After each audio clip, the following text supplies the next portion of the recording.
Thank you. Thank you, Scott. Thank you, Amanda, for that flight that we had and the authentic conversation. I'm here to talk with you about the brain science of communication as it relates to business on fire, igniting your business for growth, igniting you in what you do in your business. What I want you to think about for a minute is, what does it take to do that? What will it take you to ignite your business? And to me, it's the science of communication, but really it's the science of self-awareness. How aware are you of what you're capable of doing? How well do you know yourself? How well do you know other people? It's about what you pay attention to. So what I want you to think about just for a second is a question you've answered 1,000,000 times in your life. Who are you? In business, you probably talk about your role. Oh, I'm a painter, I'm a consultant, I'm a fireman, right? You might talk about a personal role, father, mother, sister. I'd like you to answer it a little bit differently, and to help you, I'll answer it a little bit differently. I'd like to answer it, if I can, with an alliterative adjective. A what? Alliterative adjective is just an adjective that starts with the same sound as your first name. My name is Scott. My adjective would be smiling. Smiling Scott. It could be standing Scott. It could be speaking Scott. You might be frustrated Frank, tired Tom, or because of the time, hungry Henrietta. Whatever it is, I'd like you to come up with it quickly and share it with people on your right and left. A one-word adjective that starts with the same sound as your first name and describes you right now. Come up with it quickly and share it. Go ahead. Okay. If you didn't come up with it, you can still work on it and come up with it over lunch in those authentic conversations that you have. But the reason I asked you to do it is it's probably something you didn't do yesterday or last week or last month. It's not a way that you typically answer the question, which means you had to think about it. You actually had to use your conscious brain to come alive, come aware, and come up with something new versus just a traditional or a typical answer that you gave. But what it leans into is, who do you think you really are? It's about self-perception. How well do you know yourself? And how well do you come across to other people? And is it the same? I want you to think about when you first became aware, self-aware this morning. Probably for many of you looking in the mirror, brushing your teeth, you started to think about, who am I and how am I going to show up today? Who am I going to be today? As I interact with other people, I wonder what impact I'll have on them. Take a look at my slide, however. Sometimes we look in the mirror and the image we see of ourselves is not what the rest of the world sees. If I were to ask you again, in terms of just self-awareness, do you identify more with the kitten in this image, or do you identify more with the lion in this image? Where's my kittens in the group? Let me see. You just identify more with the kitten. Where's my lions in the group? Wow, look at the difference, okay? How do kittens vote? Yeah, right? No one wants to be the first or only kitten. Isn't that funny? Lions are right there. It's a difference in personality. What I want you to start to pay attention to is, what are those unique differences in terms of personality for you? What's this word, by the way? No, really everyone. What is this word? Silk. And what does a cow drink? Milk. So here's the thing, okay? Here's the thing. There's two parts of our brain, and my job is to slice yours in half today and help you realize that a big part of communication is driven by your subconscious. It's the part of your brain that loves to give you answers. It just gave you the answer milk. But it was the wrong answer, wasn't it? That's what your subconscious brain does frequently when you interact with other people. It makes assumptions, and they're wrong, and you roll with it.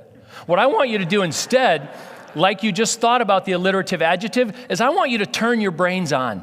I want you to be conscious of yourself, more conscious of who you are and the impact that you're having on other people, right? A focus on awareness. Who are you really? How do you really show up and interact with other people? And it's got to start with knowing yourselves and then knowing the other person. Once you know who you are and how you're wired, you need to be consciously aware of what Carl Jung called the otherness of the other. Because if you're not, until you make the unconscious conscious, it will direct your life, and you will call it fate. Every one of us has millions of patterns in our subconscious brain that determine how we interact with other people. And if we don't challenge them through consciousness, stuff just happens to us. And we think it just happens over and over again, and it's fate. We don't have control of it, but you do have control. Your conscious brain gives you the ability to change your outcomes based on changing patterns in your subconscious brain. How do we do that? We have a new thought. We have a new idea. We authentically steal ideas and pull them together. It's as Reese said, it's in your toolkit right now. You have the ability to have a new thought at any time about anything in your life you'd like to be different, and switching your brain on and having that thought creates a new pattern for you to hang on to. But it starts with knowing you and knowing others. So how have we done that over the years? How have people done that? Heraclitus came up with a model 2,500 years ago. It was very actively practiced, right, in actually modern medicine at the time, but for over 2,000 years. We tried to define people by type, by category. It's a way of knowing yourself, and it's a framework. So what we're talking about here is with this conscious awareness, having a framework with which you know yourself, how you show up, and who you are, so that you can communicate and relate to others. That's what it's for. That's the power of it. So that's one model. There's so many others in the world, especially in terms of business and igniting your business or lighting a business on fire, helping people be more self-aware. How many of you have been through some of the models that are listed here? Millions and millions of people, most of you as well. The power of these models is helping you figure out, who am I? How am I wired? How do I communicate? Because that's how I judge everybody else in my world. If I'm 7 feet tall, you're all short.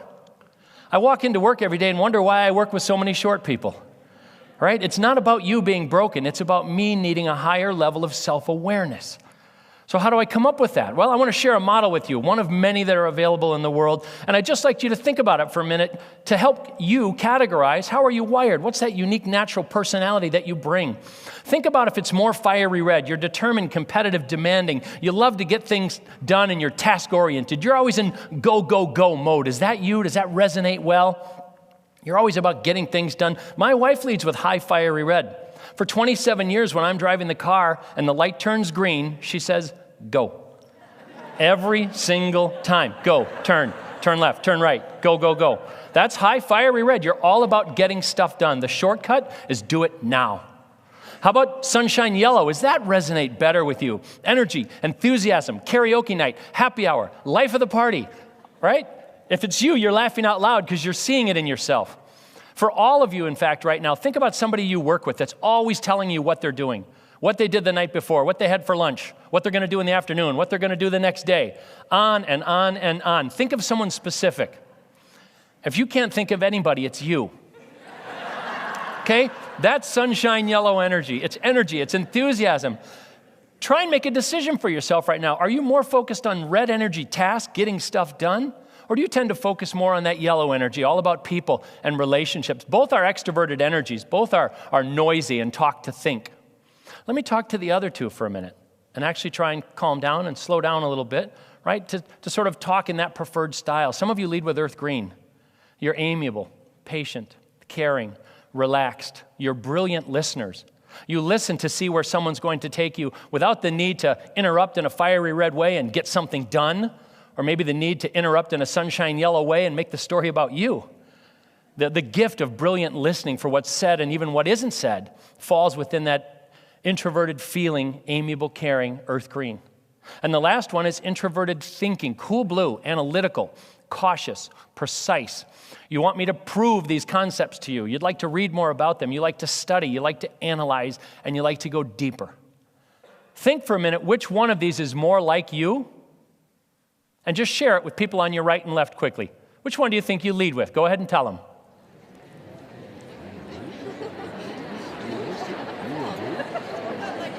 Let me illustrate a point for you, because it speaks to the whole point that I'm trying to make, which is about awareness, about being conscious. Realize that if you lead with sunshine yellow, you quickly told everybody you could get to, right? With energy and with enthusiasm, and you're sad that I cut you off already. If you lead with red, you turned to someone and said, red. Why? Because it's like, now what? Let's get something done. Now I know this, let's get something done. If you lead with earth green, you are probably a little bit slower and more cautious to lean to the right or to the left, to invite, the person to share in this information with you. If you lead with blue, you're not sure yet if that's the right answer because you want more time to think and be structured and be logical. But my point about communication is we need to know this about ourselves. We need to be self-aware because here's a risk. Here's a risk. What if you overuse these gifts of communications energies? What does it look like if you overuse them? My wife believes that she's determined, strong-willed, and purposeful when she tells me how to drive the car. I believe she's overusing that gift of red energy, and take a look. I believe she's aggressive, controlling, overbearing, and intolerant. It's my perception of the overuse of that energy. You can overuse all these energies, overuse that wonderful, caring earth green, and your docile, bland, plodding, reliant, and stubborn. Bad green, we call it. In fact, we like to say, hell hath no fury, like earth green energy scorned. Some of you who lead with that earth green, you recognize that, right? Overusing your cool blue, thinking too much about something and not wanting to commit to action. Analysis paralysis, it's also a risk. And of course, even sunshine yellow can be taken too far and moved to excitable, frantic, indiscreet, flamboyant, hasty, out of control. So the challenge here in terms of being self-aware is, how do you know when you're using the gift of your personality up to the right level? And do you actually know when you've gone too far? What you may not realize is if you are interacting with someone who leads with your opposite energy, unfortunately, they tend to see you on this slide. Think about that for a minute. Your opposite energy, your opposite personality tends to perceive you in the negative, and you don't even realize it's happening because you're actually in the middle of having your best day. It's why communication gets complicated. Oh no, that's not funny. Here's the funny part. If you've put yourself in one of these quadrants, put your spouse in another one. How many of you think you married your opposite type? Oh my gosh, what were you thinking? Opposites actually attract. They do. We're drawn to somebody who's very different than we are. We come together. It feels very whole and very complete. And we marry them, and then we want to kill them for 40 years because they do everything differently than we do. I want you to think about that spouse when you go home tonight. Think about the energy that they lead with and treat them that way. Treat them the way that their energy might suggest. If you think they lead with earth green, give them a hug for a little longer than normal. If they lead with fiery red, go home and offer to do a job.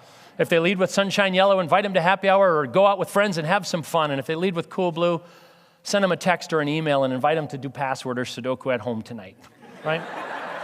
Meet their energy where it is. Think about where you are in the model. Think about energies that you lead with. Think about your family and your children. This is my family. My wife, I said, leads with fiery red. My youngest daughter, absolute fiery red, loves to focus and get things done. I lead with yellow, so does my oldest daughter. Look at her hat. Energy, enthusiasm, right? Mine appear disorganized. That's the risk of too much sunshine yellow. And look at my son. It's hard to see, but look closely. When we had this little exercise 10 years ago, he said quietly, "Can I wear more than one hat?" Then my wife with high fiery red said what? "No, pick a hat." And maybe in a moment we became aware and said, "Connor, wear as many hats as you want." Look closely. He said, "I'm green, but I'm more blue." And he actually put 2 hats on. That's the uniqueness of personality. It's the way we gather information and the way we make decisions and how we show up in most everything we do. So be aware, right? The psychology underneath it is extroverts, introverts, thinking and feeling. The same psychology, Jungian psychology, that underpins Myers-Briggs or MBTI. All right, just a brilliant tool or tools and psychology that helps you access who you are, how you're wired, and what makes you tick. It's about being aware that this exists so that you can be aware of it in other people.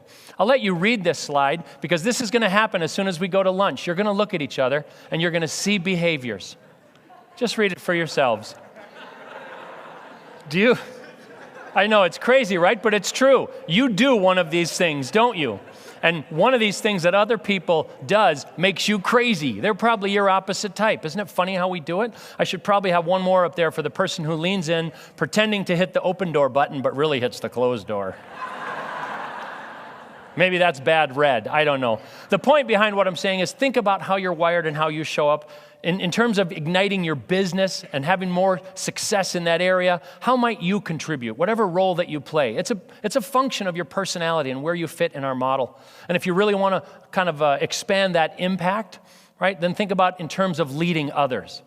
How can you have a greater impact? Because there's a natural position you hold within models like this. You're naturally good at some things and you struggle harder with other things. Be aware. Be focused. Know yourself. Know yourself. Know other people. Pay attention to other people as you interact with them for the purpose of understanding who they are and how they're wired. Take action so that you can move forward, but recognize that when you're having trouble with someone else, here's a quote from Jung again, everything that irritates us about others can lead us to a deeper understanding in ourselves. You've kind of heard that theme in some of the other speakers.